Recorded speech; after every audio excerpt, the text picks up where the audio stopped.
Hi, my name is Thomas. I am Captain Thomas at Starsider Galaxies, on the server Starsider Galaxies. I'm Imperial, of course, I'm the bad guy.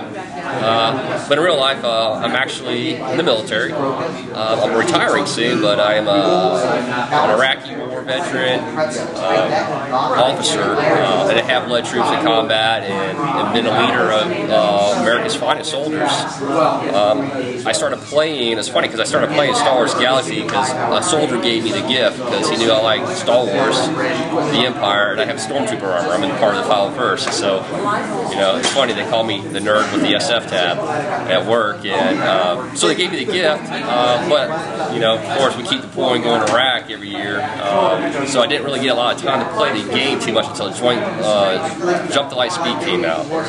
Then I got really involved with interactions with players, and then one day we ended up, you know, long history of gameplay, starting in Guild, and I guess it was my friends wanted me to start the Guild because they saw how I was able to apply military tactics and actually maneuver the guys on PvP battlefields, build units, and I guess allied partner forces. SF, that's what we do. We're nation builders, helping develop other people's militaries, and then using them to fight their own battles. But kind of do the same thing in Star Wars Galaxies. And me and a good friend of mine, Clandest from AI, Alpha Imperium, you know, he and I just started coming together with this GCW war region control, and that's really what's really brought the game alive, and actually pushed our recruitment because people are looking. There's two things that we try to make happen in Star Wars Galaxies. One, we're a little bit older ISOC is, not ISOC, but we used to be the ISOC, the European side, but we want to tie in groups like ISOC, AI, SAC, anybody that was involved in the Empire, and you know, not like recruit this big mass of people, but share the, I guess, the tactical or this big strategic thing, then everybody will go out and work together for common goals. So that's what really excites me about the GCW content. I think it's bringing the community more, especially our nemesis Mando on Lock, because we do Battlefield Lock, which it has been so much fun. Lucas McCoy's in that group, and extremely good players. Their role play and PvP ability is phenomenal.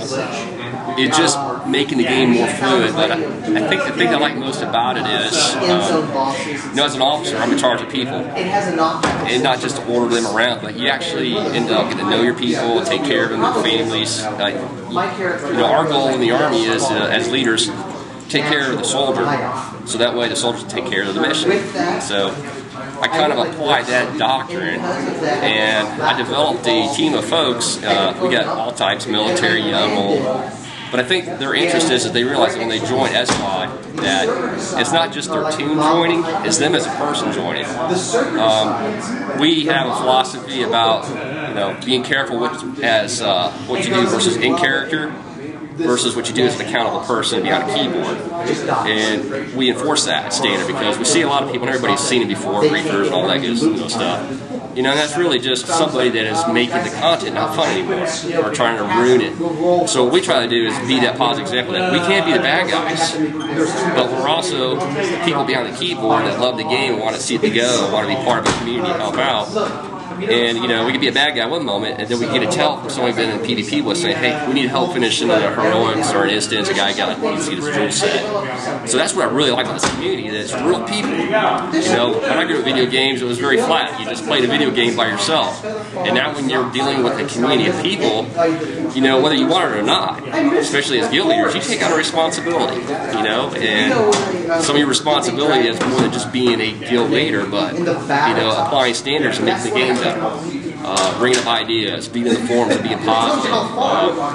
You know, the forum should be a tool where people feel comfortable going to without being flame, grief, all those neat terms that people use, but it should be a way to get into a game atmosphere away from the game as a person, and to help bring content, or to help the existing content be more valuable. Because really the game is so fluid that you can design your own PvP battlefields. You know, everybody talks about bringing the PvP ring zones back up. Like, why? You can PvP anywhere. Talking to the developers, you know, I asked a lot about canon, about how can we bring better canon to the game. There he is. And rank systems.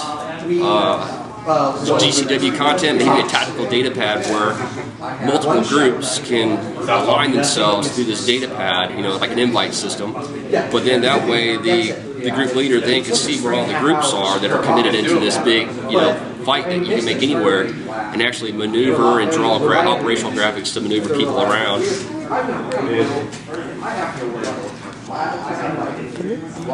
Good morning. We're blogging. I was talking about here some of our events, some of the things we're talking about the rank and the structures, but I'll just get them up. What we talked about, but it was really, you know, the canon. I really would like to see possible rank systems. We discussed how can we do that to make it effective, but also safeguard it for people who would take advantage and abuse it. But, you know, bring in maybe possible existing canon items, like Star Wars has a role-playing guidebook out, you know, produced a long time ago, and actually went through the whole rank structures of the Imperials and Rebels. How can we bring that in and let Hjal even sign that as a militaristic type unit? But I think the neatest thing is that there's so much content out there already. I don't think we as players sometimes do a good job of using that content to really expand and advance it. It's like I was saying, the battle zones, the old PvP battle zones. A lot of people say, let's bring those back. I'm like, why? The whole galaxy's a battle zone. And with the Intel war pads, you know, you can pretty much entice people in, and which we do a lot. Because once people see SF a lot, they more likely think it's AI or SVOD turning zones. The next thing you know, Mando, Siege, Army C, you know, they come in, and so now what we've done is out of our own fluid, out of our own creativity, our own tactical, strategic abilities as players, we turned a region that nobody goes to into a freaking, you know, PvP zone, and, you know, it's a blast. Sony.